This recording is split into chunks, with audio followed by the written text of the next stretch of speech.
December 5th, 1941. The snow-choked outskirts of Moscow, where the temperature plunges to -35 degrees Celsius, freezing breath into ice crystals that hang in the air like ghostly veils. Lieutenant Heinz Gildemeister, bundled in a threadbare greatcoat scavenged from a dead comrade, stamps his boots in a shallow foxhole, fingers numb around his Mauser rifle. The wind howls like a wounded beast, carrying the distant rumble of Soviet artillery that shakes the frozen earth. His platoon, remnants of the 258th Infantry Division, huddles against the biting gale, faces gaunt from hunger, lips cracked and blue. A comrade collapses beside him, frostbite turning toes black. Gildemeister drags him to a meager fire, whispering, "Hold on, the Führer promised victory by Christmas." You can almost feel the cold seeping through your boots, turning blood to sludge as Gildemeister scans the white horizon. Shadows emerge, Soviet T-34 tanks gliding over drifts like predators, sloped armor shedding snow, wide tracks conquering the terrain where German panzers sink axle-deep. The 88mm guns bark desperately, shells glancing off harmlessly. "Unmöglich," Gildemeister mutters, "impossible." This wasn't the weak, subhuman enemy Berlin described. This was General Winter, Russia's ancient ally, turning blitzkrieg triumph into frozen hell. The Wehrmacht, victors of Poland and France, had rolled into Russia with summer uniforms and arrogance. Hitler boasted, "Kick in the door, the whole rotten structure collapses. No winter gear, campaign over by autumn." But as blizzards hit in October, reality struck. Engines seized, fuel gelled, rifles jammed. Soldiers wrapped feet in newspaper, looted coats from civilians. Diaries filled with dread. The cold is worse than the enemy. Gildemeister fires blindly into the storm, a comrade freezing mid-reload. The division, once 15,000 strong, now skeletons, frostbite claiming 100,000 across the front by December. This was the awakening. Germans thought Russian winter a myth. It became their nightmare. But the underestimation ran deeper, rooted in racial hubris that blinded a nation to nature's fury. Summer 1941. The sweltering war room at the Wolf's Lair in East Prussia, where the air is thick with cigar smoke and the scent of pine from the surrounding forest. Adolf Hitler leans over a massive map table, his finger jabbing at the vast expanse of the Soviet Union. Generals Halder, von Bock, and Guderian stand rigid, faces flushed from the Führer's tirade. The Slavs are subhuman. Their state collapses at the first kick, Hitler declares, eyes blazing. Reports of Russian winters, Napoleon's disaster, mentioned cautiously by staff. Hitler waves them away. Propaganda. A few weeks and Moscow falls. No need for winter preparations.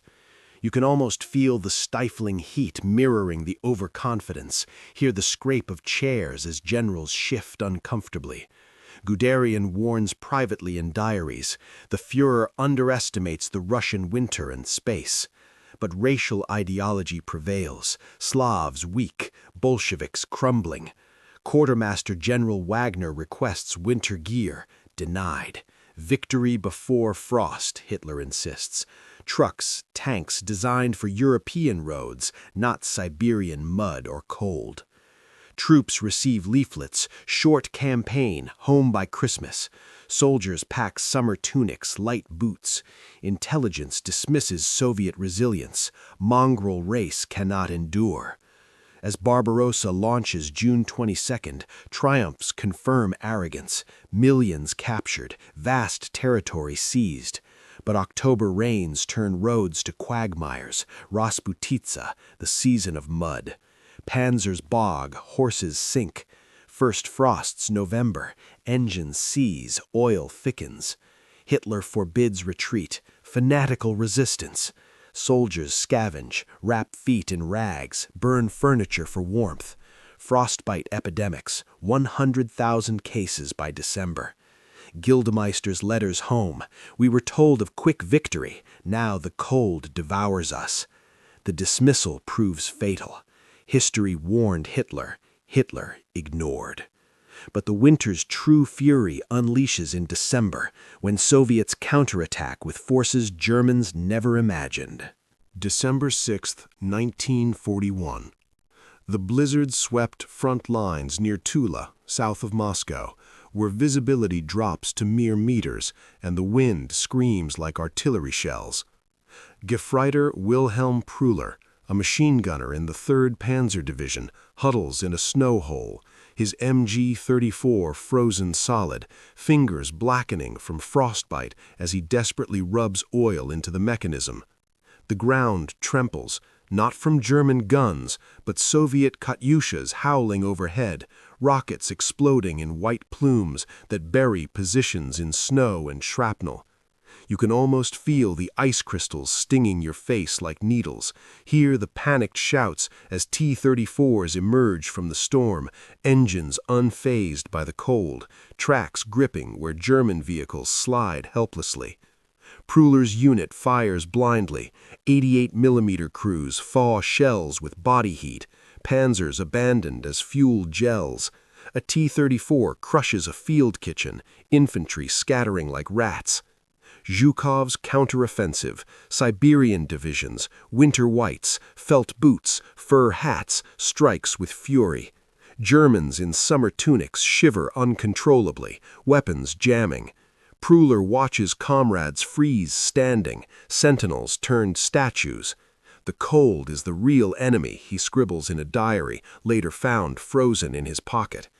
Hitler forbids retreat, fanatical will triumphs, but reality crushes.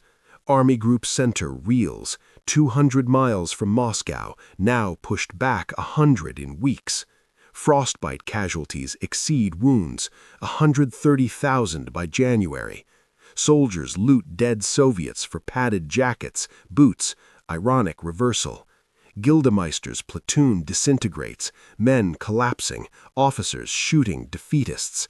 Supply lines collapse, trains frozen, horses starving, Luftwaffe grounded by blizzards. German thought Russian winter exaggerated. Napoleon? Different times, but history repeats, cold as lethal as bullets. The fury peaks January 1942, temperatures -50, Wehrmacht on brink, but survival brings bitter adaptation and dawning respect for the subhuman foe who mastered the cold. January 1942. The snow-buried supply depot near Rzhev, where the wind whips through skeletal trees and the ground is littered with frozen corpses of horses and men alike. Oberfeldwebel Fritz Müller, a quartermaster in the 9th Army, oversees a chaotic scene. Soldiers stripping padded jackets from dead Soviets, boots pried from stiff feet, fur hats snatched in desperation. Fires burn scavenged wood, melting snow for water that freezes again in canteens. You can almost smell the acrid smoke mixing with decay, feel the raw skin on hands from handling frozen gear, as Müller distributes looted Valenki boots, Russian felt wonders, keeping feet warm where German leather fails. "Steal from the dead or join them," he mutters to a young recruit, face hollow from hunger. The Wehrmacht adapts bitterly. Hitler finally authorizes winter clothing, shipped late, insufficient. Soldiers improvise, newspaper insulation, straw in boots, women's shawls from villages. Panzers fitted with wider tracks, engines preheated with blowtorches. But damage done. 100,000 frostbite cases evacuated, many amputees. Diaries reveal shifting thought. Early arrogance, Russian winter exaggerated, turns to dread, then grudging respect. The cold fights for them, one writes. Russians in white camouflage, skis, winter grease on weapons, masters of their element. Counteroffensive stalls by spring, but cost horrific. 1 million German casualties since June. Moscow saved. Hitler sacks generals, blames defeatism. Soldiers thought winter temporary inconvenience.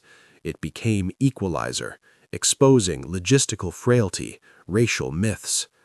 Adaptation saves remnants, but scars deep.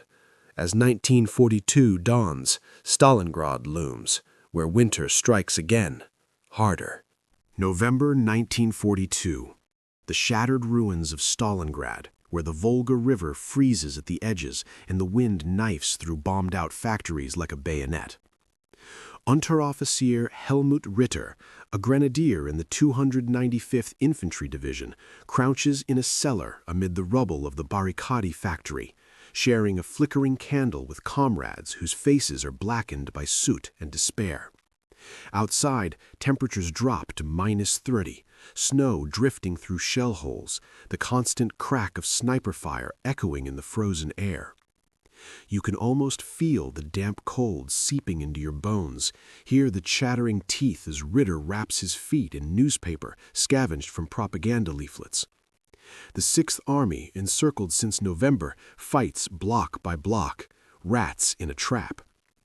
Airlift promised by Goering delivers crumbs, 100 tons daily instead of 500 needed. Men starve, horses eaten, frostbite rampant. Ritter's unit thought winter mastered after 1941 adaptation, looted coats, better grease, but Stalingrad's urban hell amplifies it. No shelter, constant exposure. Soviets in white camouflage, warm uniforms strike from blizzards. T-34s prowl streets, immune to cold. Paulus begs retreat. Hitler refuses. Stalingrad holds or falls with you. Soldiers think winter ally turned foe again. The cold finishes what Russians start, Ritter write home. Encirclement tightens. Manstein's relief fails, fuel frozen, panzers bogged. Christmas 1942. Men share frozen bread, sing silently, many too weak. By January, whispers of surrender. Paulus capitulates February 2nd, 91,000 prisoners, few return. Germans thought winter conquered. Stalingrad proves otherwise, cold as executioner, enabling Soviet victory. The nightmare peaks 1943-44, where winter aids Red Army's relentless advance. January 1943. The vast snow-covered steppes near Kursk, where the wind drives flurries like buckshot and the horizon blurs into white nothingness. Feldwebel Erich Hager, a veteran of the 1941 retreat, marches with the retreating remnants of Army Group South, his boots, now Soviet Valenki, crunching through drifts. Behind, burning supply dumps light the night sky. Abandoned panzers, frozen monuments to overreach. Ahead, Soviet pursuit, relentless, T-34s gliding, infantry on skis. You can almost feel the exhaustion weighing like lead. Hear the labored breathing of men pulling sleds with wounded as Hager glances back at Stalingrad's distant glow, Sixth Army's grave. The winter of 1942-43 strikes harder. -50 degrees, blizzards erasing tracks. Germans, better equipped now, still suffer. Frostbite, typhus from lice in crowded bunkers. Soviets master the season, winter offensives rolling west, liberating cities. Voronezh, Kharkov retaken. Manstein's counterstroke February. Kharkov recaptured briefly, but momentum Soviet. Hager's diary. We thought we learned the cold's lesson, but it teaches again, harder. Soldiers respect now. Ivan knows his winter. We fight nature as much as man. Hitler rages at losses, blames generals, but truth dawns in letters home. The Russian winter is invincible ally to them. By spring thaw 1943, front stabilizes, but Germany bled white, initiative lost forever. The winter Germans dismissed as myth becomes the force that breaks their Eastern dream. But one final winter, 1944-45, delivers the coup de grace as the Red Army storms to Berlin. January 1945. The snow-swept plains of East Prussia, where the wind drives flurries horizontally and the ground is littered with abandoned vehicles and frozen refugees fleeing west. Oberleutnant Karl-Heinz Müller, a staff officer in the Fourth Army, rides in a Kübelwagen through the chaos, the engines sputtering in the -40 cold as civilians push carts piled with belongings. Soviet artillery thunders behind, Red Army's Vistula-Oder offensive, T-34s and IS-2s rolling unstoppable. You can almost feel the panic in the air, hear the cries of children as Müller watches columns disintegrate. Germans thought winter mastered, better clothing, antifreeze, experience. But 1944-45 strikes hardest. Soviets launch in January blizzard, catching defenses thin. T-34-85s lead, winter camouflage perfect, engines reliable. German panzers fuel short, tracks narrow, bog or freeze. Civilians trampled in retreat, Königsberg encircled. Müller abandons vehicle, joins foot march west. The cold no longer surprises, he notes bitterly, but with Ivan using it, it's lethal. Soviets reach Oder River in weeks, 60 miles from Berlin. Refugees freeze on roads, trek disaster. Hitler declares total war too late. Winter aids final push. Berlin, April. Streets fought in snow and rubble. German thought winter inconvenience, Russians weak in the cold. Reality, Soviets harnessed it. Training, gear, timing offensives for blizzards masking advance. The winter Germans dismissed as myth became the element that enabled Soviet victory, exposing every miscalculation from 1941 arrogance. In the end, General Winter didn't just fight for Russia, it won the Eastern Front.